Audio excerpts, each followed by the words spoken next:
A very pleasant morning to you people. In today's session, we are going to learn Geography Unit 1 Resources Part 2. Come children, let us learn.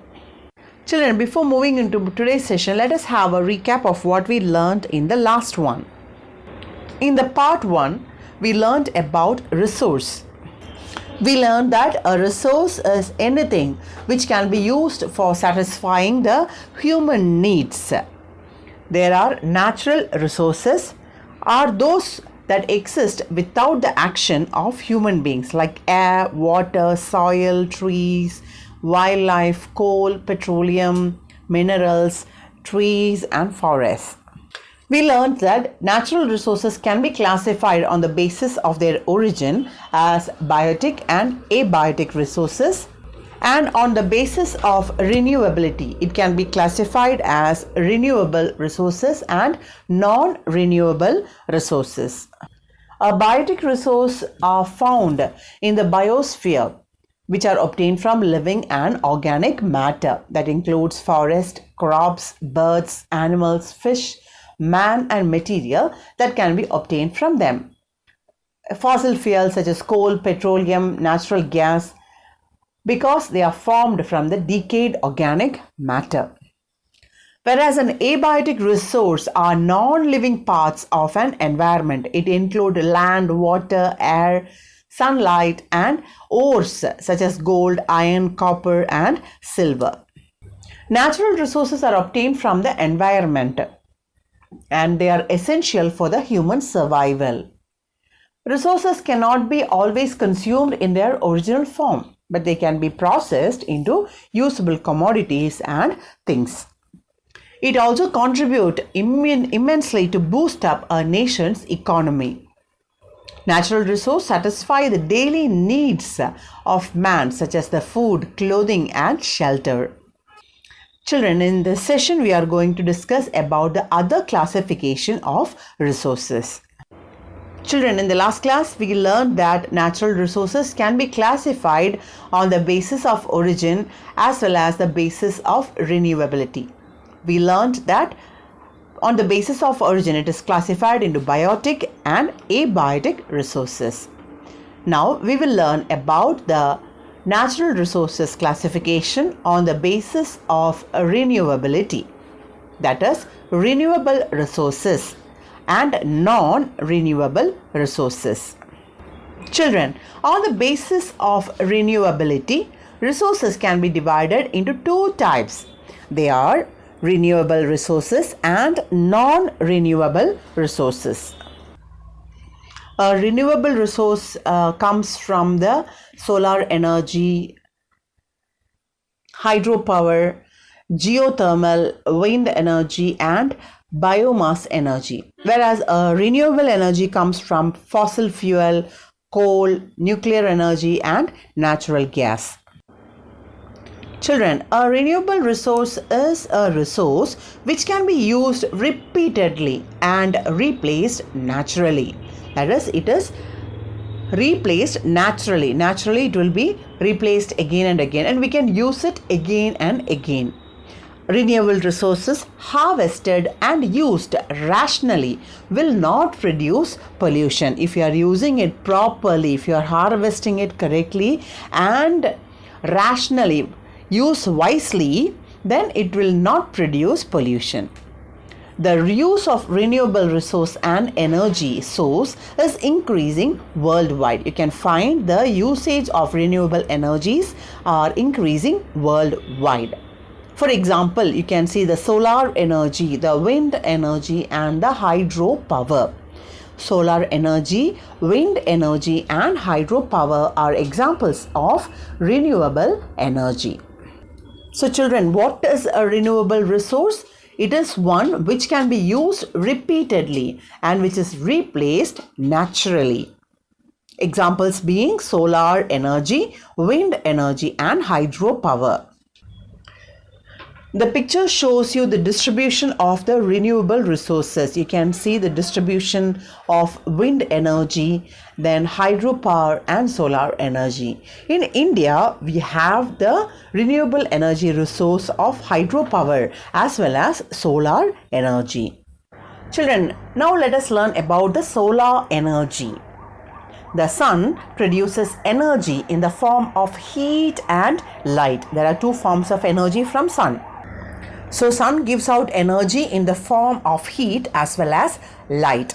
You know, children, solar energy is not at all harmful to the environment. In fact, it is needed by the plants as well as animals. You know, children, photosynthesis will take place only in the presence of sunlight and chlorophyll. You have learned it in your science class.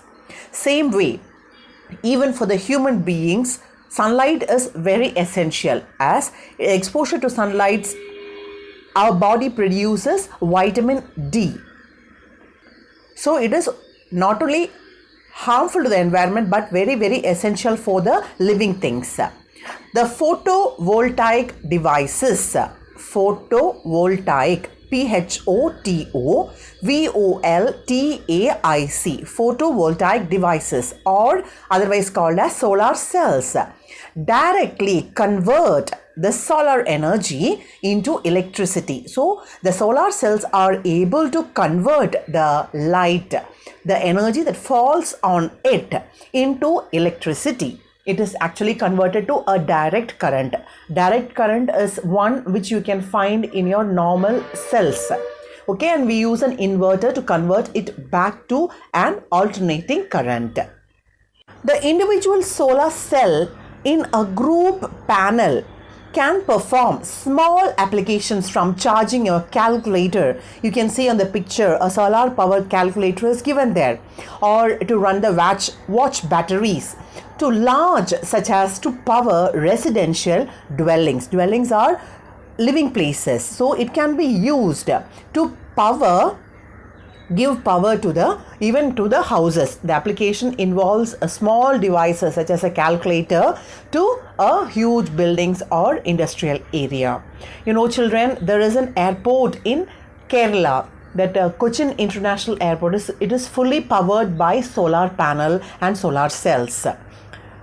Photovoltaic power plants and concentrating solar power plants are the largest solar applications covering acres. You can find the solar panels built up in a large area, and it receives sun's light and convert it into electricity.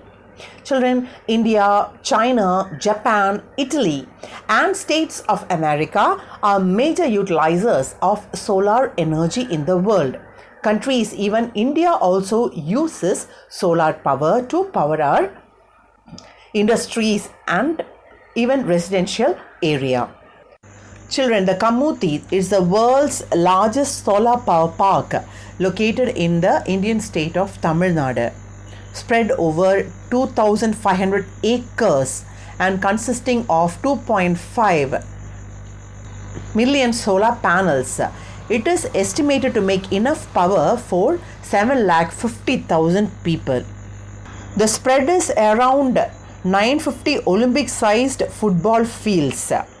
It is commissioned by the Adani Group. The Kamuti Solar Power Project is one of the largest solar power projects in the world. It is situated in the Ramanathapuram district in Tamil Nadu. The Kamuti Solar Power Project was completed on 21st September 2016. The investment of this project is around 4,550 crores. The installed capacity of the project is 648 megawatt. Next, we will see about the next source of energy, that is a wind energy. The wind power is clean energy, since the wind turbines does not produce any emissions. Emissions means discharging like gas or radiation. Children, in the recent years, wind energy has become one of the most economical and renewable energy technologies. It is the most economical one compared to the other renewable resources. Children, the classic Dutch windmill harnessed the wind's energy hundreds of years ago.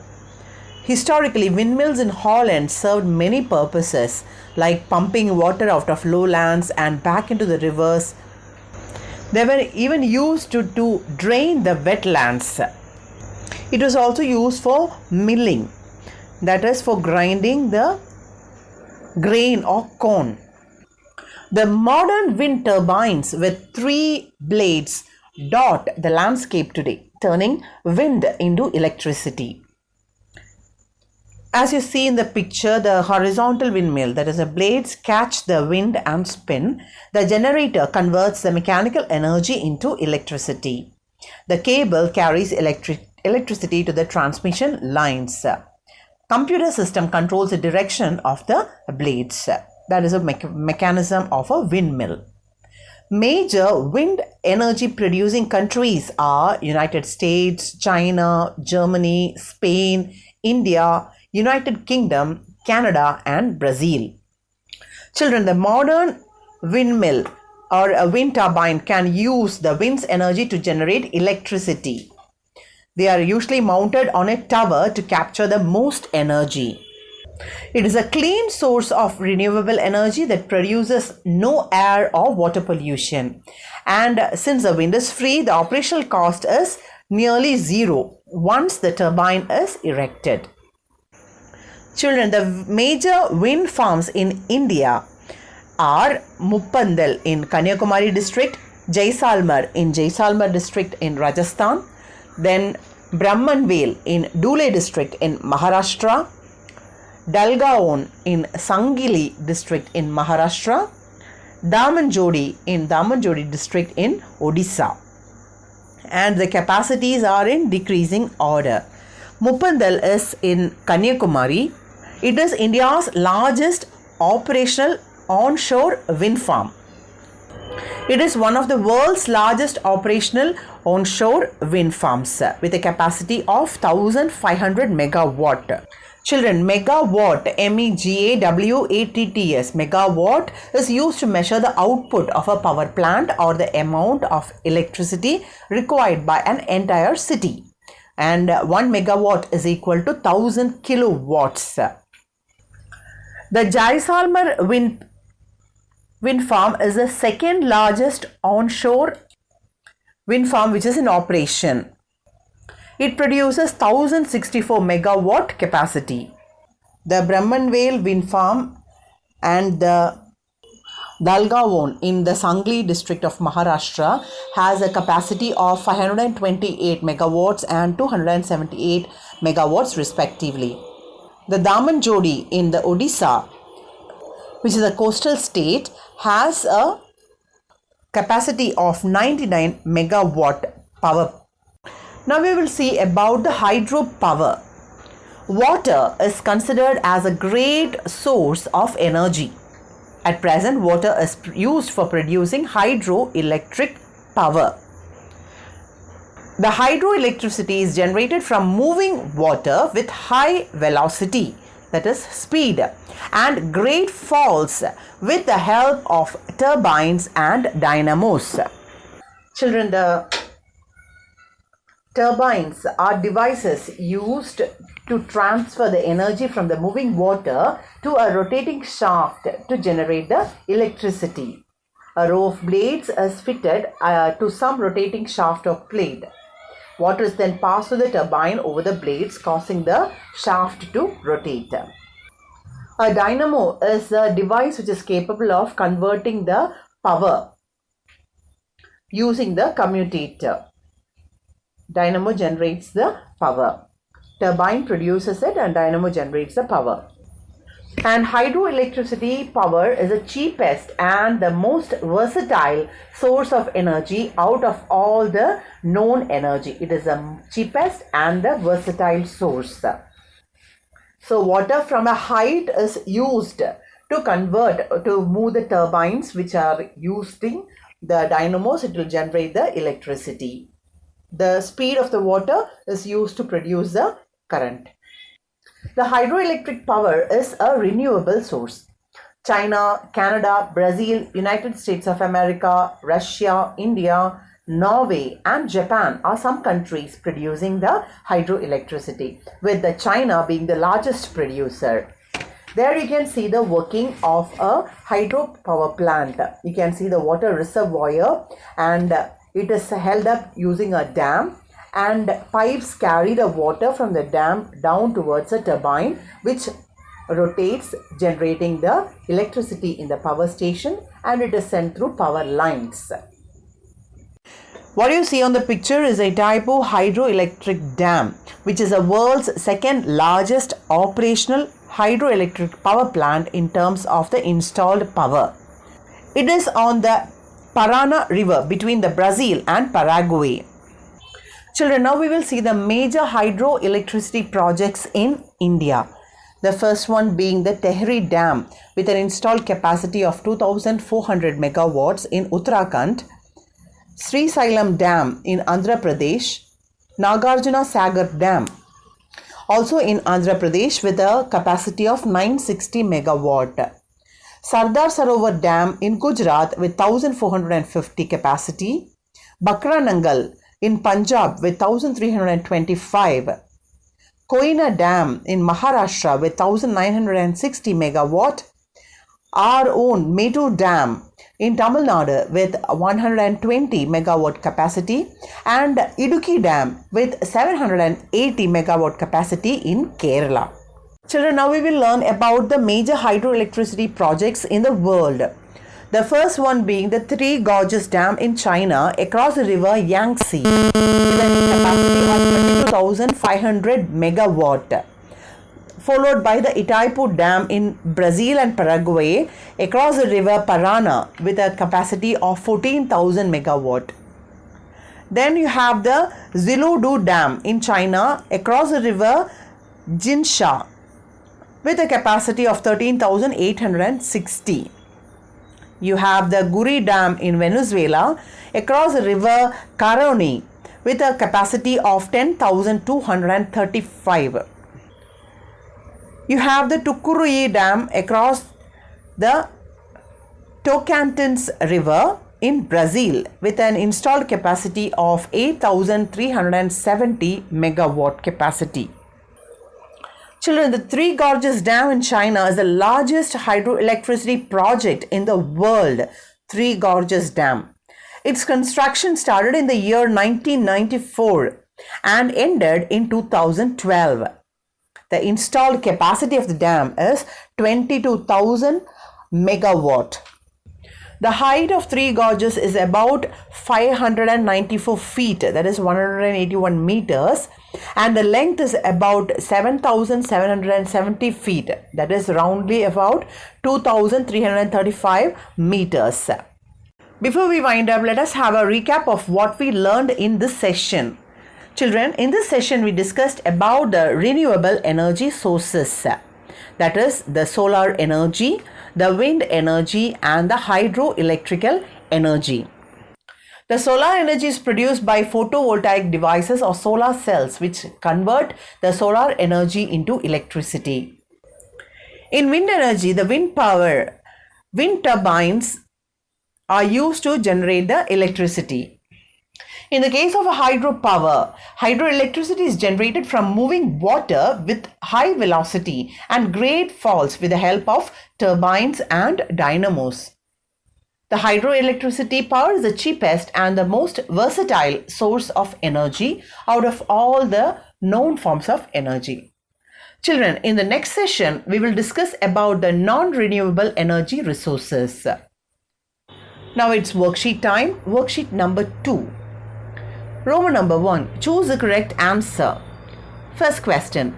Which one of the following is renewable resource? Which one of the following is renewable resource? Options are gold, iron, petrol, solar energy. Question number 2. Where is the largest solar power project situated in India? Where is the largest solar power project situated in India? Options are Kamuti, Aralvai Muri, Muppandal, Neyveli. Roman number 2, fill in the blanks. First question, Dash is the largest producer of hydroelectricity. Dash is the largest producer of hydroelectricity. Children, as we do in our worksheet, you have to copy this in your rough note, learn the answers and write it as a test and WhatsApp me the answers. That's all for today's session, my dear children. Thank you for watching.